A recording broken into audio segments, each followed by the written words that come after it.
আমার বাসের কন্ট্রাক্টর হওয়ার ইচ্ছা ছিল, কারণ আমার হাওয়া বাতাস এরকম খোলা মেলা আমার খুব ভালো লাগতো। আমি ছোট একটু বোকা বোকা ছিলাম। হ্যাঁ, তুই সাজগোজ করে এন্টিনা ধরে দাঁড়ায় থাকবে, তোকে দেখা যাবে টিভিতে।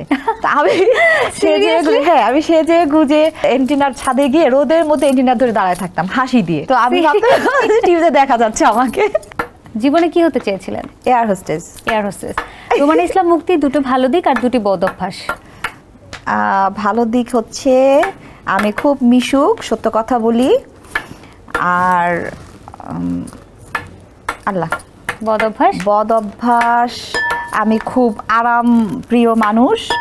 হ্যাঁ, ঘুমাতে খুব পছন্দ করি। আচ্ছা, নিজের কারণে নিজের সব থেকে পছন্দের মানুষের সঙ্গে কখনো সম্পর্ক নষ্ট হয়েছে? না। মা আনোয়ারা অভিনীত কোন চরিত্রে নিজে অভিনয় করতে চান? গোলাপি এখন ট্রেন, তারপর দেবদাস, শুভদা, এগুলো। ঘরে কি এখনো ভূত ভূত খেলা হয়?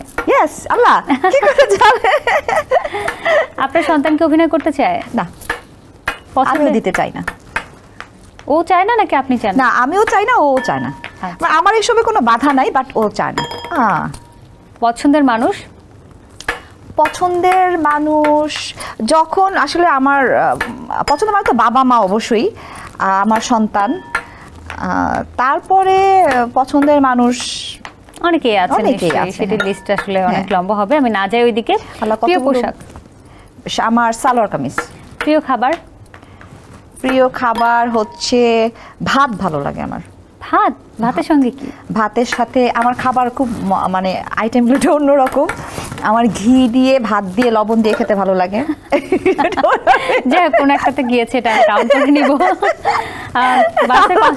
আল্লাহ, চারিদিকে কত বলে। আর তারপরে ওটার মধ্যে যাচ্ছে সব। হ্যাঁ, তারপরে আমার ইলিশ মাছ খুব প্রিয়। ওকে। হ্যাঁ, মানে আছে আমার অনেক রকমের খাবার প্রিয়। প্রিয় রং হচ্ছে সিঁদুর লাল, নীল, কালো, সাদা, এগুলো ভালো লাগে। আচ্ছা, কয়টা বল আপনি ফেলতে পেরেছেন সেগুলো আমি কাউন্ট করব, বাট তার আগে প্রশ্নগুলো শেষ করে নেই। 6টা, এই 2টা ধরতে হবে। ওকে, আমি ধরবো এই দুটো। বাসের কন্ট্রাক্টর হওয়ার ইচ্ছে কেন ছিল? তুমি কিভাবে জানো? আমি জানি, আমাকে বলেন কেন ছিল? আমার না, কি করে হলো? আমার বাসের কন্ট্রাক্টর হওয়ার ইচ্ছা ছিল, কারণ আমার মানে হাওয়া বাতাস এরকম খোলা মেলা আমার খুব ভালো লাগতো। দরজায় দাঁড়িয়ে আমার মনে হতো যে দরজার সামনে দাঁড়ায় থাকবো, বাস যাবে, আমি বাতাস খেতে খেতে যাবো। হতো এটা তো বাসের কন্ট্রাক্টররাই পারে। হ্যাঁ, ছোটবেলায় কেউ জিজ্ঞেস করলে আমি সেটাই বলতাম যে বাস কন্ট্রাক্টর হবো। আর ছোটবেলায় বান্ধবীরা আপনাকে রোদে দাঁড় করিয়ে রাখতো কেন? একটু ফর্সা হওয়ার কারণে? না, এটা রোদে দাঁড় করায় রাখতো না, আমার বান্ধবীরা না, আমার যে চাচির, বড় চাচির বোন, আমার বড় চাচিটা 5 বোন আর কি। তো চাচি ছাড়া ওরা 4 জন, আর আমার আরেকটা হচ্ছে ভাই ওদের। তো ওরা মিলে আমরা ছিলাম দোতলায়, ওরা থাকতো একতলায়। তো আমার তো শখ ছিল টিভিতে বা সিনেমাতে কাজ করার, আম্মাকে দেখে দেখে। তখন কিন্তু টিভিতে ছিল যে এন্টেনার মাধ্যমে টিভি চলতো। তো ছাদের মধ্যে এন্টিনা থাকতো না, তখন আমাকে বলতো যে তুই সাজগোজ করে এন্টিনা ধরে দাঁড়ায় থাকবে, তোকে দেখা যাবে টিভিতে। তা আমি সেজে গুজে এন্টিনার ছাদে গিয়ে রোদের মধ্যে এন্টিনা ধরে দাঁড়ায় থাকতাম হাসি দিয়ে। হ্যাঁ, তো আমি টিভিতে দেখা যাচ্ছে আমাকে। ও, আপনি ভাবছেন যে আমাকে দেখা যাচ্ছে? হ্যাঁ। তো বাসার চারপাশে বলতো যে হ্যাঁ, তোকে আমরা ঠিকঠাক দেখতে পেরেছি। হ্যাঁ, পরে ওরাই গিয়ে বলতো যে এখন আর লাগবে না, চলে আয়, অনেকক্ষণ দেখা গেছে তোকে।